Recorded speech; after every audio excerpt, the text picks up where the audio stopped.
یاقوتپورہ حلقے کے مجلسی رکن اسمبلی جعفر حسین معراج نے کہا کہ صدر مجلس بیرسٹر اسدالدین اویسی اور مجلسی فلور لیڈر اکبر الدین اویسی کی دراندیش قیادت میں مجلس یاقوتپورہ میں ترقیاتی وعدوں کو حقیقت میں بدل رہی ہے۔ مجلسی رکن اسمبلی جعفر حسین معراج نے حلقہ اسمبلی یاقوتپورہ کے مختلف علاقوں کا دورہ کر کے مختلف ترقیاتی کاموں کا تفصیلی معائنہ کیا۔ اس دوران انہوں نے رین بازار میں سی سی روڈ، معیاری انفراسٹرکچر کو یقینی بنانے ہوئے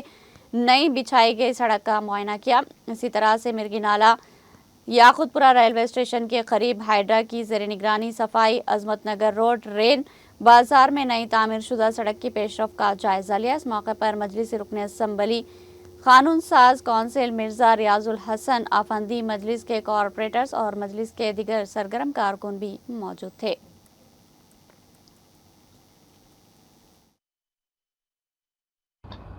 یاقوتپورہ اسمبلی کانسٹیٹنسی کے جو آن گوئنگ ورکس ہے اس کا انسپیکشن کے لیے میں اور ریاض الحسن افندی صاحب MLC، جناب علمدار والد صاحب ڈبل کارپوریٹر، جناب واسف الدین صاحب رین بازار کارپوریٹر اور مجلس اتحاد المسلمین کے ذمہ داروں کے ساتھ میں ہم نے سب سے پہلے گنگا نگر نالے کا جو بیلنس ورک سٹارٹ ہوا ہے وہ کام کا معائنہ کرایا اور ڈائیورشن جو اس میں ہوا ہے اس کو چیک کیے۔ الحمدللہ وہاں کا کام تیزی سے آیا ہے۔ ریگولرلی ہم جیسا بھی رہتا اس کا وزٹ کر کے کام فاسٹ کرانے کی کوشش کریں گے۔ اس کے ساتھ ساتھ رین بازار پولیس اسٹیشن کے سامنے کی روڈ جو مکمل ہوئی اس کا بھی معائنہ کرے،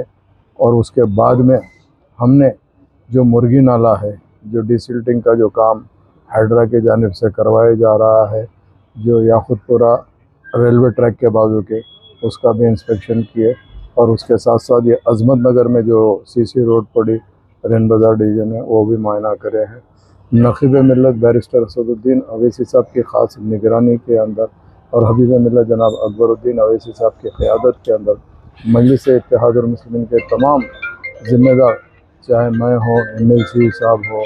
یا کارپوریٹرز ہو یا مجلس کے صدر معتمدین ہو، ایکٹیو ورکر ہو، تمام کے تمام عوام کے درمیان میں رہ کے عوام کے مسائل کو حل کرنے کی کوشش کر رہے ہیں۔ اور اللہ کا کرم یہ ہے کہ جتنے بھی کام چالو ہو رہے ہیں اس کا کام کرنا صرف انسپیکشن کریں گے، بلکہ کام کو تیزی سے مکمل کرانے کے لیے پوری مجلس اتحاد المسلمین کے ذمہ داروں نے کوشش کر رہے ہیں۔ میں آپ تمام کا تہ دل سے شکریہ ادا کرنا چاہتا ہوں، خاص طور سے جو ایریے کے ذمہ دار ہے، اس کے ساتھ ساتھ جو بستی کے لوگ ہیں جو آگے بڑھ کے نہ صرف آ کے کام کی ستائش کر رہے ہیں بلکہ نقیب ملت اور حبیب ملت کا شکریہ بھی ادا کر رہے ہیں۔ ان سب کا میں تہ دل سے شکریہ ادا